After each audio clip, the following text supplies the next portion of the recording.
मेरी कुंज विहारिन बार। और न ऐसो कर सके अपने को प्रतिभा। अनंत जन्म की भूल को इनमें डारे खो।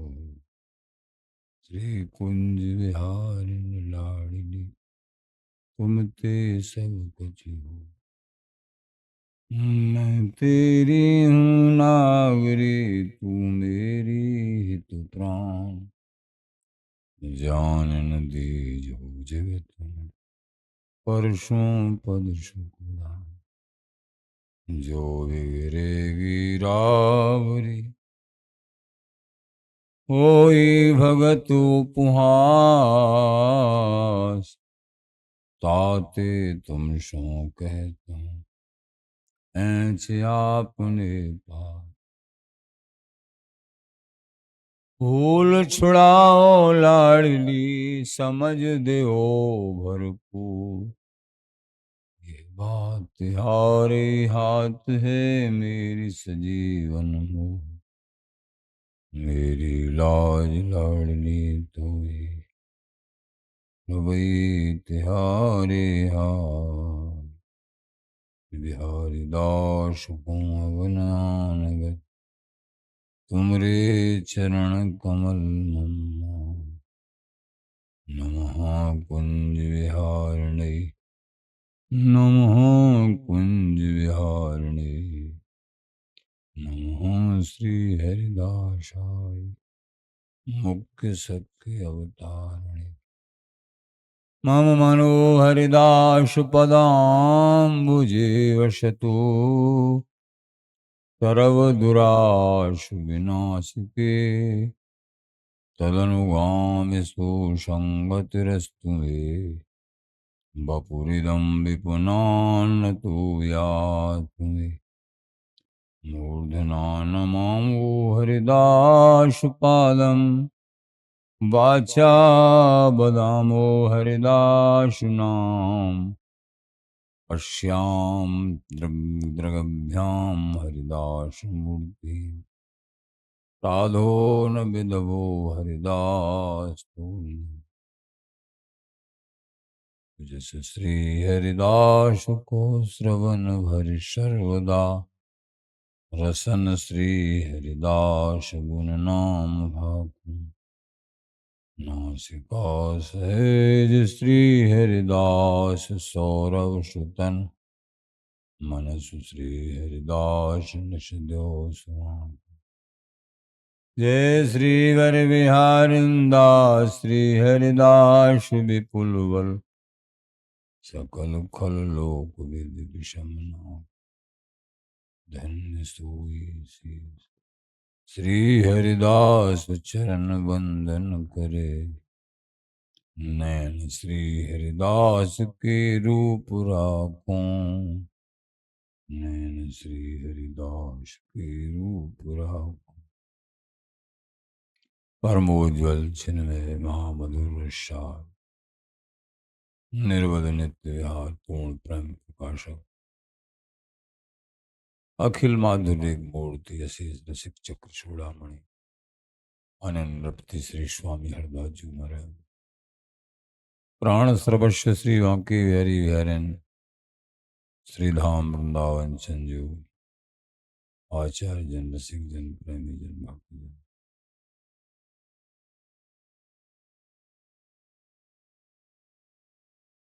श्री नागरिदास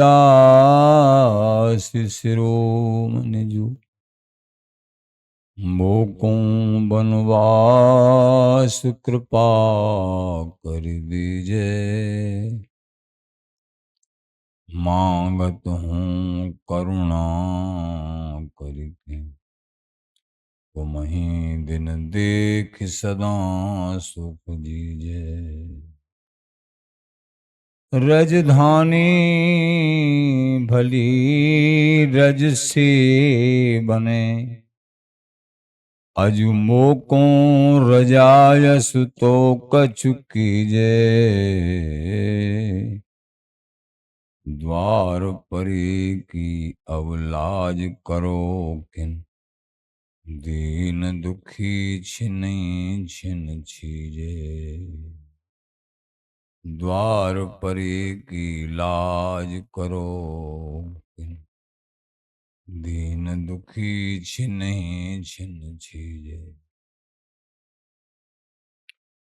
श्री स्वामी नवलदास जी महाराज श्री नागरदेव जी महाराज के श्री चरणों में विनय कर रहे हैं। ये कृपा साध्य वस्तु है, कृपा से प्राप्त होती है। अपने गुरुदेव जी के चरणों में विनय कर रहे हैं कि हे गुरुदेव जी, हे श्रोमण रसिक जी, स्वामी जी महाराज, मुख को वृंदावन बास दे। अनिर्वचनीय बिहारी बिहारिन का बिहार स्थल, समस्त धामों के मुकुटमणि, जिनकी कृपा से समस्त भगवत स्वरूप भगवत धामों का पोषण होता, स्वयं ललिता स्वरूप श्री वृंदावन चंजू स्वयं प्रिया प्रीतम के प्रेम को पोषण करें। श्री वृंदावन सु कृपा करें तो निज सुख मने हम समाए, हम इन्हीं की आस अनंत सुख सपने हुए। प्रिया जी कह रहे हैं श्री वृंदावन जी कृपा, श्री ललिता जी कृपा।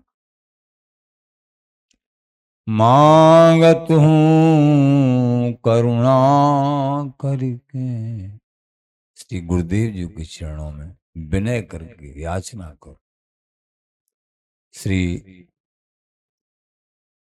नवलदास नवल सखी श्री स्वामी यानी नागरदेव जी महाराज के शिष्य थे नवलदास जी महाराज। नवल सखी भी बोल दे, मांगत हूं करुणा करके। ये दीनता का मार्ग है, आधीनता का मार्ग, दासता का मार्ग है। ये स्वतंत्रता का और अहंकार का मार्ग नहीं। जहां स्वतंत्रता और अहम भाव मार्ग से विचलन हो जाती है, हाथ पल्ले कुछ भी नहीं रहता, खाली खाली हो।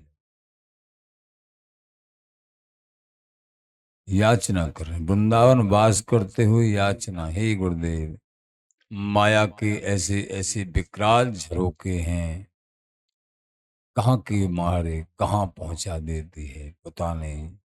मनोवृत्ति को, तन को, मन को पता नहीं। कि आप कृपा करो कि अखंड वास मेरो बन जाए। वृंदावन वास स्वामी जी के चरणों में अनन्य आश्रय, गुरु आश्रय, नाम आश्रय, ये सब कहीं विछुड़न न हो जाए किसी कारण से, माया के किसी आवरण से।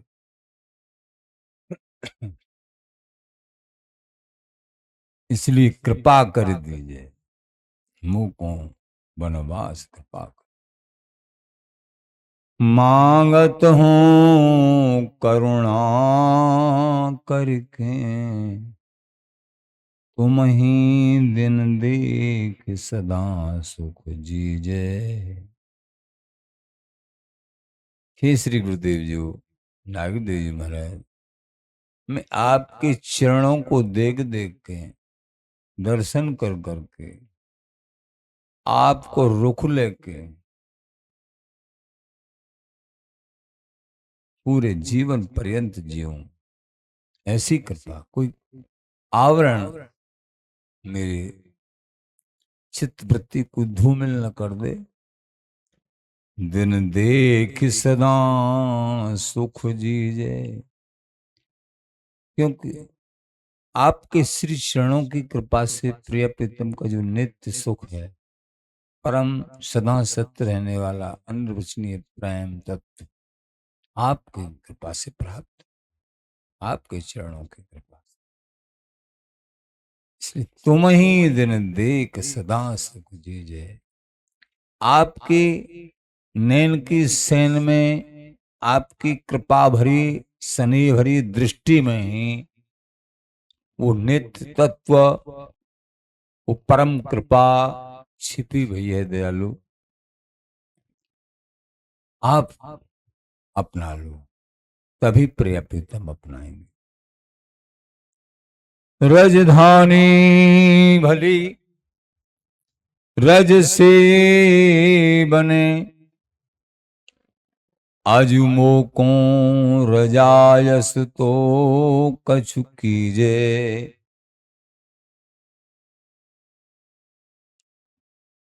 ऐसी कौन सी बात बने, कैसे बने, जो राजधानी वृंदावन धाम है, या कि रज को सेवन ठीक ठीक प्रकार बन जाए। रज ही लगाऊं, रज ही में पाऊं, रज में ही सोऊं, आसन बासन सिंहासन सब रज के, परम शोभा। रजधानी भली रज से बने, ये रज का सेवन भली प्रकार से, ये राजधानी की रज का सेवन, राजधानी वृंदावन, वृंदावन राज, राजधानी वृंदा विपिन वे किशोर युवराज, करें सहचरी नित नई काम केल के साथ। गौर श्याम मंजुल मृदुल अद्भुत तन की कांत, अधर सुधार सुवारुणी पियत लें सुकुशान। फिर तुष्ट पुष्ट जासों रहे जरा न व्यापे रोग, बाल अवस्था जुबा पुन तिन को करे न भोग। एकमात्र युगल या रस रहस्य में डूबे हुए, न इनको बाल अवस्था, न जो है युवापूर्ण अवस्था, एक मार्ग नव उन्नत किशोर अवस्था में हमेशा हमेशा इस रहस्य में निरंतर डूबने का परिणाम स्वरूप युगल का पूर्ण प्रेम में डूबे हुए। इसलिए बाल अवस्था भी नहीं और प्रौढ़ अवस्था भी नहीं, नव उन्नत किशोर अवस्था हमेशा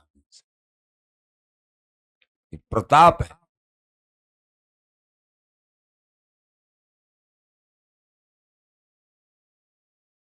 बाल अवस्था तिनको करें न, उनका भोग नहीं करते हैं युगल, केवल नवोन्नत किशोर वैश 15.25 वर्ष।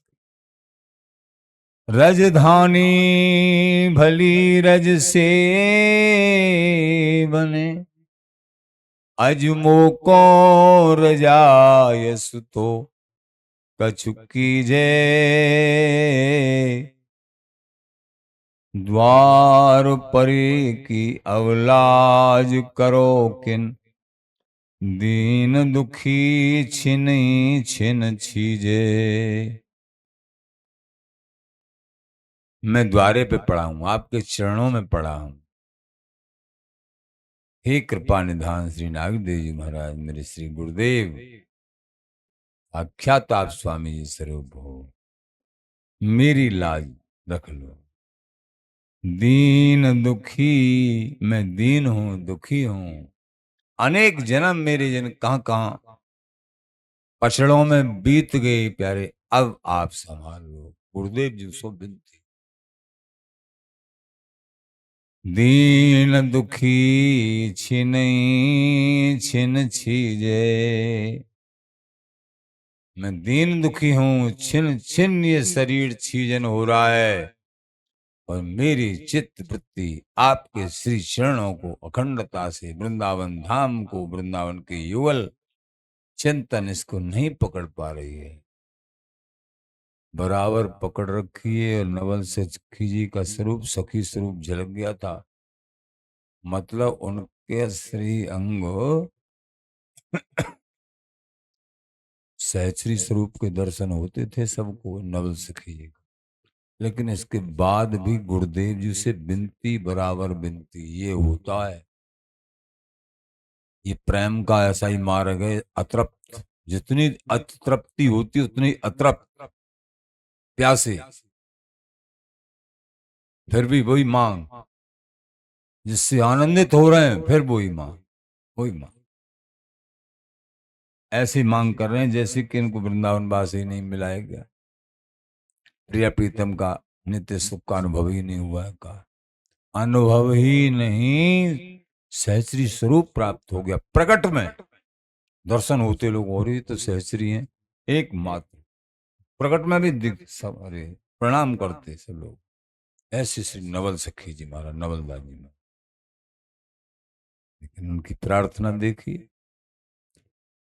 10-20 दिन भजन कर लियो ने, ओह कोई एक आध गुण आ गयो, आसमान में चढ़ गए। बड़ों से सीखो दीनता, इस माया के झकोरे में मत बहो, बड़ों से सीखो।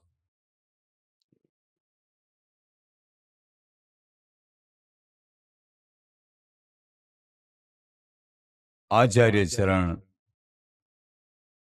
श्री भगवत ऋषिदेव जी महाराज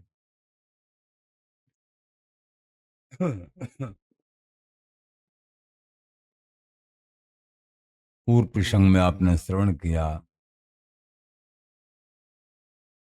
अनहोनी ना होए कछु होनी मिटे न कोई, जो कछु नहीं होना है वो होगा ही नहीं, और जो होनहार है उसे कोई रोक नहीं सकता।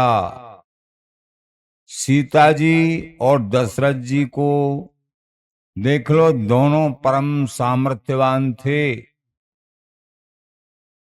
एक तो सीता जी के पति भगवान राम, तो दूसरे महर्षि वशिष्ठ जी, दशरथ जी महाराज के गुरुदेव। फिर भी जो भोगना था उन्होंने भोगा, कोई टाल नहीं सका। भगवान श्री कृष्ण जी के देखते देखते यदुवंशियों का नाश हो गया। ये सब पारिख्यत उर्व्याल, मृतक पहरायो मुनि। परीक्षित ने, धर्मात्मा राजा, पांडवों का वंश, अर्जुन का पौत्र, अभिमन्यु का पुत्र परीक्षित, जिसको गर्भ में ही भगवान के दर्शन हो गए, महात्मा परीक्षित जी। लेकिन उनसे भी गलती हो, जीवन में एक यही गलती हुई थी परीक्षित जी महाराज से, जो कि संत महापुरुषों की अवहेलना करना, उसी ने विनाश कर दिया। कितने धर्मात्मा श्री परीक्षित जी महाराज,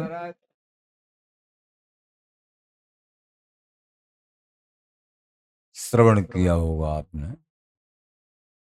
पहले। परीक्षित जी महाराज सहज भाव से एक दिन क्या देख रहे, एक बैल और गाय, इनको एक काला काला विकराल बड़ा स्वरूप और राजा जैसा स्वरूप, वो पीट रहा है बुरी तरह, पीट रहा है। तो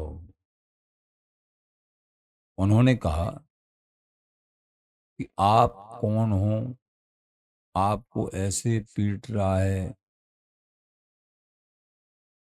समझ में आया ये धर्म और पृथ्वी है।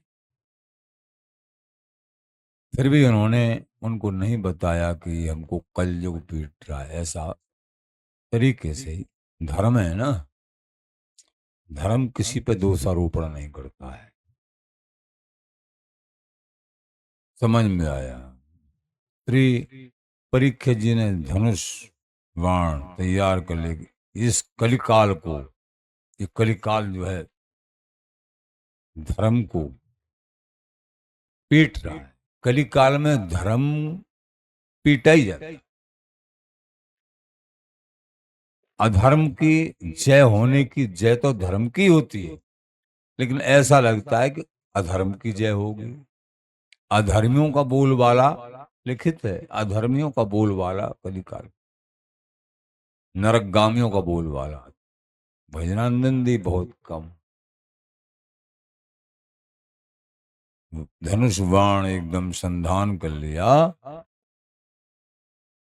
और भयभीत होके कलयुग महाराज के चरणों में गिर पड़ा, क्योंकि चक्रवर्ती सम्राट श्री परीक्षित जी महाराज साक्षात भगवान के कृपा पात्र, जिन्होंने गर्भ में ही जो भगवान ने दर्शन दे दिया, ऐसे पराक्रमी श्री परीक्षित जी भयभीत हो गया कलयुग, कहीं मुझे मार ही डालेंगे, मेरा युग आया है और मुझे पहले ही विनाश कर देंगे।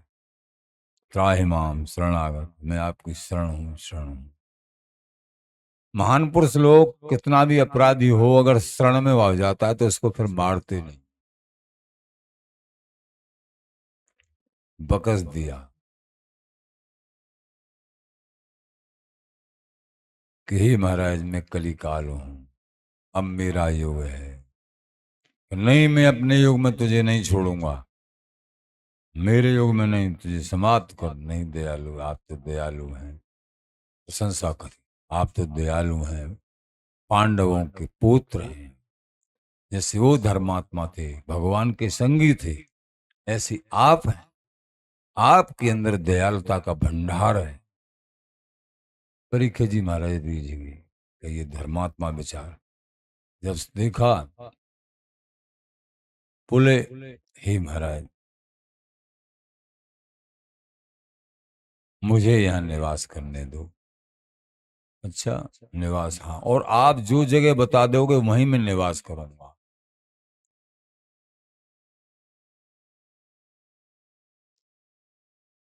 स्त्री, दुराचारणी स्त्रियों का, तो वहां तुमको निवास करना है। जुआ, शराब, चोरी, ऐसे करके 5 स्थान बताए। मांस भक्षण जहां होता है वहां तुम निवास करना। उनको था कि मेरे युग में, मेरे राज्य में इन चीजों को कोई खान पान करेगा ही नहीं, तो फिर ये अपने आप ही भाग जाएगा। बोले महाराज ये तो सब बेकार बेकार जगह बता दी आपने, दयालु कोई अच्छी सी जगह भी बता दो। अच्छी सी, हाँ, अच्छी के लायक नहीं हो भाई तुम, अच्छी नहीं। नहीं महाराज कोई एक बता दो। अच्छा चल, स्वर्ण में निवास करना, जो असत्यता से आया हुआ स्वर्ण है, कोई संपत्ति है, चोरी से या जबरदस्ती बेईमानी से या किसी की आत्मा को दुखा के जो आया हुआ धन है, सोना है, संपत्ति है, वो वहां तू निवास करना। वो भी सबकी चित्त वृत्ति को धूमिल करने वाला होता, ऐसा धन, ऐसा सोना, ऐसे धन में, ऐसे सोने में तू निवास कर। हाँ महाराज अब ठीक, एक जगह तो ठीक बताइए आप। अर्जुन यानी कलयुग,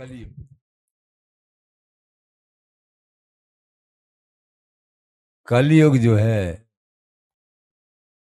प्रसन्न हो गया, अब इसी से मैं काम कर लूंगा जो मुझे करना होगा। और कलयुग ने सोने में बास पा लिया, संपत्ति में। जरासंध को मार के, और वहां का जरासंध का जो पहना हुआ मुकुट था, बड़े बड़े राजाओं को जरासंध ने कैद में बंद कर रखा था, भैरों की बलि चढ़ाने के लिए यज्ञ में। महाअपराध करने को उद्यत और करता ऐसे जरासंध को भगवान की आज्ञा के अनुसार वध करके और उसका मुकुट आदि बहुत प्रकार की संपत्ति को वहां से लाए। मुकुट भी था जरासंध का। अपराधी पापी का कोई वस्त्र हो, मुकुट हो, कोई भी अगर उसको कोई पहनेगा तो उसका कुछ न कुछ असर स्वयं पे आएगा। पूर्व समय में महापुरुष लोग टुकड़ा, फटे पुराने टुकड़ा घूरे पे पड़े, उनको उठा के उनको सीम के सुई से और तब पहनते थे। कुछ भी अचला बनाना या जो भी कुछ, वस्त्र ज्यादा कुछ पहनते नहीं, फिर भी कुछ पहनना है तो इस तरीके से। लेकिन उनको सबसे पहले जमुना जी में धोते थे। यद्यपि ब्रजवासियों के वस्त्र हैं, पवित्र हैं, ब्रज के हैं, पर फिर भी उनको यमुना जी में धोते थे तो महापवित्र फिर अपने उपयोग में लेते। मुकुट को पहन के और जंगल में जो है शिकार के लिए, राजा महाराजाओं का एक कर्तव्य होता है, तो गए और अकेले ही गए। न कोई सैन्य बल, न कोई किसी तरीके का, आज अकेले ही निकले हैं श्री परीक्षित जी महाराज। और परीक्षित जी महाराज को प्यास लगी भारी, प्यास से अति व्याकुल, बड़े इंद्रियजीत थे। भूख प्यास निद्रा इनको सहन करने की शक्ति थी। लेकिन आज जो है जरासंध का मुकुट पहन रखा था, अधर्मी का मुकुट पहन रखा था, इसलिए सब जो सात्विक पंथा वो दुराचारी पन में परिवर्तित हो गया। बुद्धि उसी तरह की और क्रियाएं सब, भूख लगना, प्यास लगना, बहुत ज्यादा इस तरीके की सारी व्यवस्था खराब हो गई। लेकिन समझा नहीं इस बात को। एक आश्रम था श्री शमीक जी महाराज का, वहां प्यास से व्याकुल होकर पहुंचे, हमको पानी चाहिए, जल शीघ्र ही पिवाइए।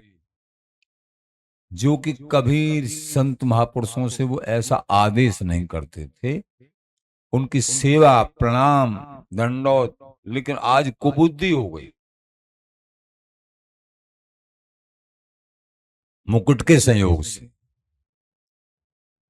तो कुबुद्धि हो गई।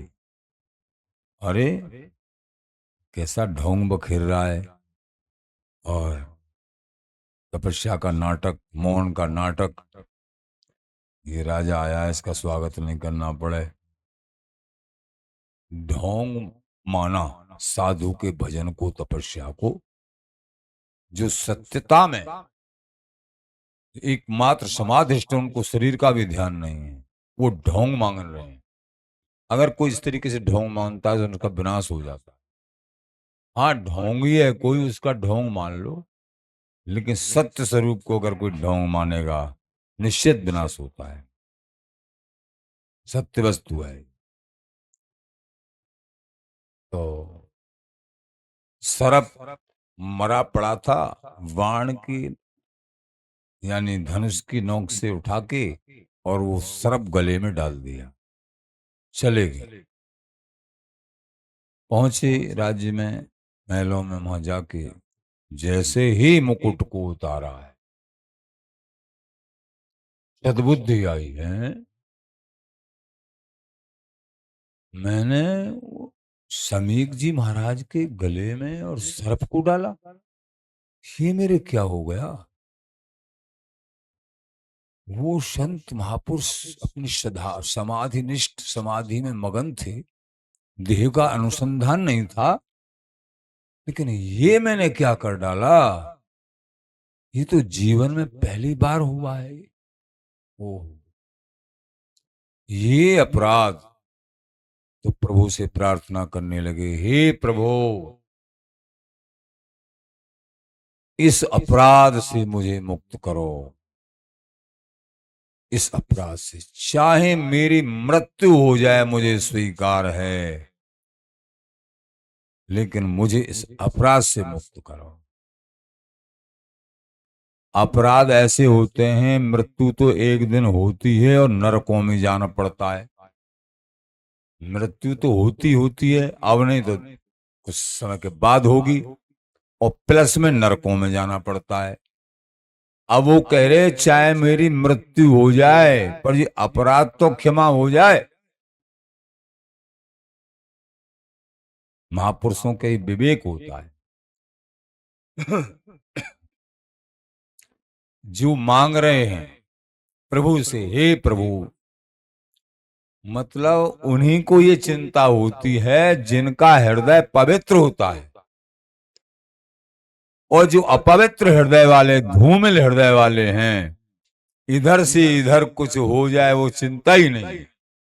इसलिए उनको न वस्तु का साक्षात्कार होता है और न मनुष्य जन्म का लक्ष्य प्राप्त होता है, और न भगवत भक्ति, भगवत अनुराग, न अनुभूति। एक एक कण का, क्षण का, समय का, एक एक बारीकी से कोई अपराध न बन जाए। और जहां संत गुरुओं का मन से भी अगर सोच लिया, अरे हमारी समझ में नहीं है, हम तो समझते थे, ये तो नंबर डाउन हो गए इतना ही सोचने पे। अब वो डाउन नंबर उस स्थिति पे कब पहुंचेंगे, ये तो बिहारी जी जाने हैं। ये अनुभव की बात है संत गुरुओं के द्वारा। अगर तनक भी अभाव हो गया गुरुदेव के प्रति या विशिष्ट संत महापुरुष के प्रति, जिनके द्वारा तुमको कुछ वस्तु प्राप्त हुई है, तो वस्तु में अंतर पड़ जाएगा निश्चित। रोना पड़ेगा, बहुत रोना, ये प्रमाण है। ऐसा कुसंग के प्रभाव से होता है अधिकांश। अहम भाव होता है कुसंग के प्रभाव से, फिर कहीं न कहीं दोष दर्शन होता है। सत्संग का प्रभाव होता है, तुम्हारा दोष भी हो अगर, तो वहां भी गुण दिखाई पड़ते हैं, दोष दर्शन होते ही नहीं। तो यहां परीक्षित जी महाराज एकमात्र ये सब सोच ही रहे हैं, विचार कर रहे हैं, प्रभु से प्रार्थना कर रहे हैं। इतनी देर में ही दो ऋषि बालक वहां से आए। वहां क्या होता है, वहां ऋषि बालकों ने बताया, श्रृंगी ऋषि था समीक जी महाराज के पुत्र का नाम। तो श्रृंगी ऋषि बच्चों में खेल रहा था, उनसे कहा, अरे तू तो यहाँ जो है मौज में खेल रहा है, तेरे पिताजी के, ऋषि जी के जो समाधिष्ट हैं, उनके गले में तो राजा परीक्षित सर्प डाल के चला गया है। से उड़ाना देने लगे कि बिल्कुल ठीक है ये बात, हाँ देख ले जाके। देखा तो एकदम क्रोध में छा गए। ऋषि बालक ही थे, छोटे जलम बड़े नहीं थे। अरे मेरे निरपराध पिताजी, मेरे ऋषि महाराज को इस तरीके से अपमान किया है। एकदम झलमला गए, आंसू भी निकलने लगे। ऐसा यही होता है, निरपराध कोई स्त्री के अपमान, वो समाधिष्ट हैं, वो श्राप डाल दिया। इन राजाओं की इतनी हिम्मत हो गई, इन विषय अनुगामियों की इतनी हिम्मत हो गई कि ऋषि कुछ नहीं कर सकते हैं। अच्छा देख हम क्या करते हैं। आचमन किया, जल हाथ में लिया, संकल्प कि जिसने मेरे पिताजी के गले में मरा हुआ सर्प डाला है, सातवें दिन सर्पों का राजा तक्षक उसको डस लेगा और वो भस्म हो जाएगा। कोई भी त्रिलोकी में बचाने वाला नहीं उसको। भजन का, तपस्या का प्रताप ये होता है। कोई नहीं बचा पाया परीक्षित जी महाराज को। यद्यपि हरि प्राप्ति भई सत्संग की कृपा से बराबर 7 दिन भूख प्यास की चिंता न करके सत्संग सुना श्री सुखदेव जी महाराज की कृपा से, लेकिन बचा नहीं पाया कोई। मृत्यु निश्चित भई 7 दिन के। ये होता है श्राप। अब यथार्थ रूप में जहां भी भजन साधना दृढ़ता में, वहां आज भी है ऐसा, लेकिन उस तरीके का भजन साधना और वो, ये नहीं कि उसमें शक्ति नहीं है। शक्ति भावों में जितनी शक्ति है उतना ही सब कुछ होता है। तो प्रेमी जनों, यहां लिखा है महाराज ने आज के क्रम में, पारिख्यत उर्व्याल मृतक पहरायो मुनि, भगवत इच्छा जान नहीं आमे अनहोनी। भगवत ऋषिदेव महाराज बोले ये भी हरि की इच्छा थी, इसमें अनहोनी कुछ नहीं है। ये भी हरि की इच्छा थी। ये सब लीला उन्हीं की तरफ से। तो इस तरीके से हमको जीवन में बड़ा सावधान रहना चाहिए। भजन कम बढ़े कोई बात नहीं, अभाव बड़ों में और अपराध ये नहीं होना चाहिए। नहीं, वो अभाव और अपराध भजन शक्ति को खा जाते हैं। देही को देखे नहीं, जो देखे सो देह, तीन भांत है जात सो धृष्टाक्रमिक खे। आत्मा को कोई नहीं देखता है। देही माने आत्मा, देही माने शरीर। आत्मा की तरफ, अपने स्वरूप की तरफ कोई नहीं देखता है, और शरीर की तरफ देखते हैं, अथवा आत्मा के पोषण की तरफ। आत्मा का पोषण क्या है? भजन। और देही का पोषण क्या है? रोटी, कपड़ा और मकान। देही के पोषण की तरफ तो देखते हैं, बहुत चिंता पूरे जीवन लगी रहती है, लेकिन आत्मा के पोषण की तरफ चिंता नहीं है।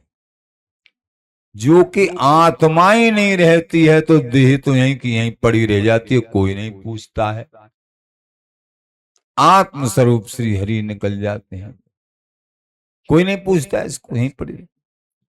तो महाराज श्री बोले देही को देखे नहीं, जो देखे सो देह।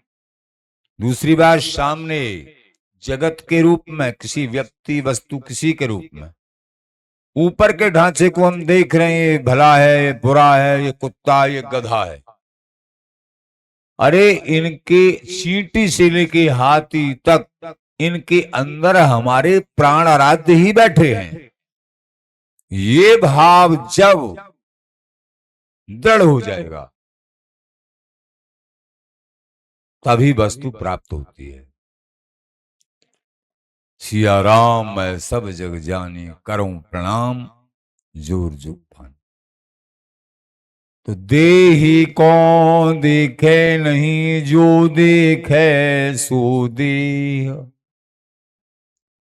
अरे भैयाओ, ये जो शरीर है, देह है, तीन भांत हुए जात सो विष्टाक्रमिक। इस शरीर को तो कितना भी पोषण कर लो, कितना भी सार संभाल सजा लो, युक्त आहार विहार से, युक्त ढंग से, ये नहीं किसी के इसमें लगे रहो इसलिए कि इससे भजन और सेवा होनी है बस, इसलिए इसको सुरक्षित रखना हमारा धर्म बनता है। ये नहीं ममत्व बुद्धि से इसके ही उसमें लगे रहें, अहम भाव पुष्ट होता है, प्रभु दूर भाग जाते हैं। तो तीन भांत भय जात सो, अरे बाबरे, इनकी इस शरीर की तीन ही गति हैं, विष्टाक्रमी के खे, कोई हिंसक जानवर खा जाता है इस शरीर को तो भिष्टा बन जाती है। अगर मृतक शरीर को, डेड बॉडी को अगर पृथ्वी के अंदर गाड़ दिया जाता है या किसी तरीके से सड़न पैदा हो जाती है इसमें, तो उसमें कीड़ा पड़ जाते हैं, कीड़ाओं के रूप में पर बढ़ते हैं क्रमे। और अगर को जला दिया जाता है तो थोड़ी सी राख बन जाती है, राख। और देख रहे हैं हम तुम बराबर देख रहे, राख बन जाती। विष्टाक्रमी के खे, गेह मल मूत्र जान को, ये मल मूत्र का घर है, आलय है। ये शरीर क्या है? ये मल मूत्र का पिंड है, ये मलमूत्र से ही निर्मित हुआ है और मलमूत्र का ही पिंड है। लेकिन एक ही बात है, ताई में हरि मिलते हैं देखो अचरजी, नश्वर है ये देह, झूठो ये संसार है और झूठी है ये देह, लेकिन ताही में हरि मिलते हैं, इसी देही से हरि मिलते हैं। ये प्रभु ने बड़ी कृपा कर दी, और योनियों में नहीं मिलती। क्यों? और योनियों में वो सद्बुद्धि सत्संग थोड़ी सुन सकते हैं। वो तो किसी पे है तो की पूर्व विशेष संस्कार के कारण है तो की कृपा हो जाए, जैसे जटायुराज मांस भक्षण करने वाला, लेकिन थोड़ी सी सेवा पर रीझ गए, रावण को चोंचों से घायल कर दिया जटायु। सीता राम राम कह के रो रही थी, रुदन को सुन के रहा नहीं गया, पता था कि ये मेरे को बख्शेगा नहीं, बहुत बलवान है रावण, इसको मैं जीत नहीं पाऊंगा। जटायु को मालूम था, लेकिन फिर भी अपनी तीव्र चोंच से बाघ बहुत कुछ हत कर दिया उसको। आखिर उसने अपनी चंद्रहास तलवार से उसके पंख काट डाले, गिर पड़ा मरणासन। भगवान राम ने गोदी में लेके हाथ से दुलार कर रहे हैं, प्यार कर। इस सेवा का क्या फल मिला? एक मांस भक्षण करने, ये अनिर्वचनीय बात बन गई। मरना सबको है, लेकिन भगवान राम की सेवा करी, भगवान की सेवा बन गई। अपने प्राणों की गम नहीं करी, सेवा पर रीझ के प्रभु ने अपने गोदी में रख के त्रिलोकीनाथ उसको दुलार कर रहे हैं। और जो गति पिता को प्राप्त भई वो एक मांस भक्षण करने वाले एक पक्षी को प्राप्त। ये दयालुता और ये सेवा का फल।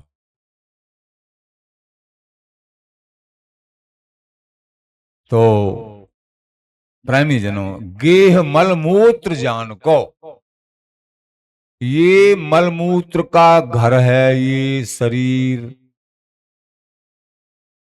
ऊपर से ये चमड़ी मढ़ी हुई है, चमड़ी को जरा हटा दो, कोई पास में बैठना पसंद नहीं करेगा, चाहे कितने भी सुंदर लग रहे हो, कुछ भी मुख पे से या कहीं से चमड़ी हट जाए, ऊपर की त्वचा हट जाए, तो मक्खी भिन भिनाएंगी और कोई बैठना पसंद नहीं करेगा। इसमें है क्या? सारा आकर्षण खत्म। सारा आकर्षण केवल ऊपरली पतली सी त्वचा का है, बस इस चमड़ी का है थोड़ा सा आकर्षण। इस चमड़ी को हटा दो, बस कोई बैठने वाला तैयार नहीं होगा, बात करने वाला तैयार नहीं होगा। भैया तुम्हारे क्या, बस इसी पे जो है इतनी ममता, इतना प्यार, इसके कारण से बार बार जन्मना मरना, दुर्गति, देह आसक्ति और देह के संबंधित, और ये सब विष्टा क्रमिक के गेह मल मूत्र जान को। ये मल मूत्र का पिंड है और कुछ नहीं है। ये इसमें मल और मूत्र भरा पड़ा है, और क्या है इसमें? यही तो है। बड़ों ने वचन का सिद्धांत में लिखा, ये शरीर धोए पवित्र होत नहीं, भीतर भिष्टा भरी है। निरंतर प्रभु का चिंतन करोगे तब ही पवित्र होगे। ये नहीं कि स्नान करो नहीं, ये सब बाह्य शुद्धि अवश्य करनी होती है, तभी तो ठाकुर सेवा कर सकते हैं। क्रम क्रम से शुद्धि, रज से जैसे भी, और जल से, ये सब शुद्धि सब। लेकिन अंतःकरण की शुद्धि बिना नाम जप के, हरि शरणागति के, सेवा की, तन पवित्र सेवा की, मन पवित्र हरि भजन सो, धन पवित्र किए दान, तन पवित्र सेवा किए, धन पवित्र किए दान, और मन पवित्र हरि भजन सो त्रिविध होत कल्याण। तन मन धन। तन पवित्र होता है सेवा करने से। आश्रम में आके सोहनी कर रहे हैं, पोंछा लगा रहे हैं, बहुत सी सेवा है, तन पवित्र होगा। मन पवित्र, चिंतन कर रहे हैं कोने में बैठ के, श्री हरिदास नाम जाप कर रहे हैं, पवित्र होगा। और धन है, धन पवित्र दान करने से, गौ सेवा है, संत सेवा है, और भी जीवों की सेवा है, बिहारी बिहारिन की सेवा। तो ये धन तुम्हारा पवित्र हो जाएगा। नहीं तो अशुद्ध धन अंतःकरण को भी पवित्र अपवित्र रखता है, मार डालता है। जब तक कितनी पवित्रता से कमाया है, लेकिन उसमें से कम 10वां अंश सेवा में नहीं लगाया। जितनी प्रॉपर्टी धन है तुम्हारे पास, उसका कम से कम 10वां अंश, अगर बहुत ज्यादा हो तो उसमें से का आधा, और ज्यादा हो तो केवल अपने पास 10वां अंश रखे, 90% वो सेवा में लगा देना चाहिए। और ज्यादा हो तो फिर थोड़ा ही रखे, क्योंकि ये धन ही ले डूबेगा, इसमें आसक्ति रह जाएगी तो निश्चित सर्प बनना पड़ेगा। बड़ों का तौल नहीं तरवार, मूल शव कर तुम यान को।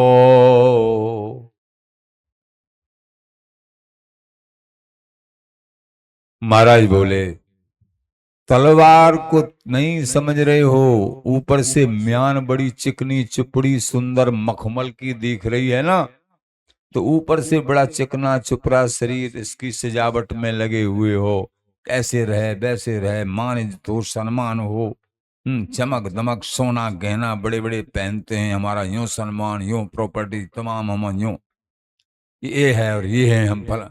ये ऊपर की, ये म्यान को सजाना है, अहम भाव को सजाना है, इससे कुछ नहीं, इससे नरकों की यातना। ये म्यान है, तलवार इसके अंदर है, आत्म स्वरूप, अपना निजी स्वरूप, गुरु प्रदत्त मार्ग, भजन साधना, ये तलवार है। इसको सजाओ, भजन को बढ़ाओ, आत्मा का पतन करने वाले तुम स्वयं हो। अगर भजन नहीं किया पतन हो जाएगा निश्चित तुम्हारा। तौल नहीं तरवार मूल शव करत म्यान को। यहां कुछ न लाए न ले जाएंगे, खाली हाथे आए थे और खाली हाथे जाओगे। ध्यान रखो, ये तो सौभाग्य मिलता है किसी किसी को, फ्री में सौभाग्य। यहीं से सामग्री मिली है प्रभु के द्वारा, और उस सामग्री को हम भजन बढ़ाने में, प्रभु से प्रेम बढ़ाने में, सेवा करने में, इसमें लगा दें तो फ्री में सब कुछ मिल रहा है। यहीं से उठा के यहीं लगा दो। और जहर खरीदने में लगाओगे कि अमृत खरीदने में, ये तुम समझ लो। बाजार में सारी वस्तु रखी है और मोल वहीं रखा है। ललित किशोर महाराज, ये बाजार है, यहाँ सारी वस्तु हैं, जहर भी है, अमृत भी है। संत महापुरुषों का सानिध्य, भजन और सेवा, ये अमृत है। ये खरीदना है कि संसार के विषय, संसार का सम्मान, ये नरकों के रास्ते, ये खरीदने हैं? क्या खरीदना है? समाज की सेवा करो। संत ब्राह्मण, गौ सेवा, दीन दुखियों की सेवा, ये जीवन जीवन है। केवल अपने लिए, अपने लिए, हाँ अपने लिए युक्त आहार व्यास, युक्त। अगर बहुत संपत्ति है तो पूत सपूत तो का धन संचय। अगर पुत्र सपूत है तो वो तो अपने आप और भी इकट्ठा कर लेगा। और पुत्र अगर कुपुत्र है तो महाराज आचार्य जन कहते हैं, अगर पूत सपूत तो फिर उसके लिए संग्रह करने की हमको क्या जरूरत है? हमको भजन करना है। और अगर कुपुत्र है तो वो तो जो धन हम छोड़ जाएंगे उसको बर्बाद कर देगा, तो भी बेकार है। इसलिए अपने को संभालना है। युक्त जो भी सेवा है पारिवारिक वो करनी है, धर्म है, कर्तव्य है। लेकिन अपने को, अपनी तरफ भी देखो कि हमारा एक एक क्षण सब जा रहा है, उम्र बहुत हो गई है। भजन साधना सेवा करके हम जल्दी से जल्दी अपना कल्याण कर लें। तौल नहीं तरवार मूल शव करत म्यान को। ये क्षण क्षण बड़ा अमूल्य है। जिसने क्षण का मूल्य, समय का मूल्य समझ लिया, उसको युगल सरकार प्राप्त हो जाते हैं। इसलिए म्यान का मूल मत करो, तलवार का मूल समझो। ये शरीर और शरीर से संबंधित जितना भी बखेड़ा है, ये तो सब म्यान स्वरूप है। इसके अंदर आत्म स्वरूप आपका अपना प्रभु जो बैठे हैं वो तलवार स्वरूप, उनकी चिंता करिए, उनका चिंतन करिए। सारा सार विचार नहीं श्रुति स्मृति ते ही। महाराज श्री बोले, सार और असार का तूने विचार नहीं किया? बिल्कुल। तिन्हें न भगवत मिले देह मानत जे देही। सार और असार का कछु श्रुति स्मृतियों के पांडित्य के अभिमानी जो लोग सार असार, सत असत का तनक भी विचार नहीं करते हैं, और इनका बिना विचार किए ही आत्मा को ही, यानी देही को ही आत्मा माने बैठे हैं। उन्हें परमात्मा को प्राप्ति कदापि नहीं, कभी भी नहीं हो सकती है। जो शरीर को ही आत्म स्वरूप, यानी मैं ते तोर, मैं ते मोर, मोर ते माया, मैं मेरा तू तेरा, बस यही माया है, मैं और मेरा, तू तेरा, यही माया है। ये बस कीने जीव ने कहा, इसी ने सारे जीवों को बस में कर, मोह बंधा मोह शकल व्याधीन कर मूला। महाराज श्री बोले, उनको परमात्मा की तिन्हें न भगवत मिले देह मानज देही। परमात्मा को प्राप्ति के लिए देहानुसंधान की नहीं, आत्म अनुसंधान की जरूरत है। अपने स्वरूप को समझो, सहचरी हुए भजो, पलक पास क्यों तजो, टंग बसी हूं मान कूट, करोड़ों नातों का नाता, सर्वों पर संबंध, युगल से सहचरी भाव। मैं सहचरी हूं प्रिया पीतन की, हे मेरी लाडली जू, मैं आपकी अंग संगनी सहचरी हूं। ललिता जी सहचरी भाव प्रदान करती हैं। स्वयं स्वामी जी महाराज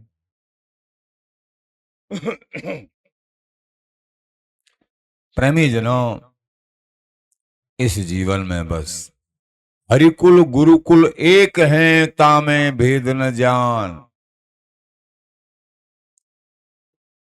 इसमें भेद मत समझना, हरिकुल और गुरुकुल एक हैं।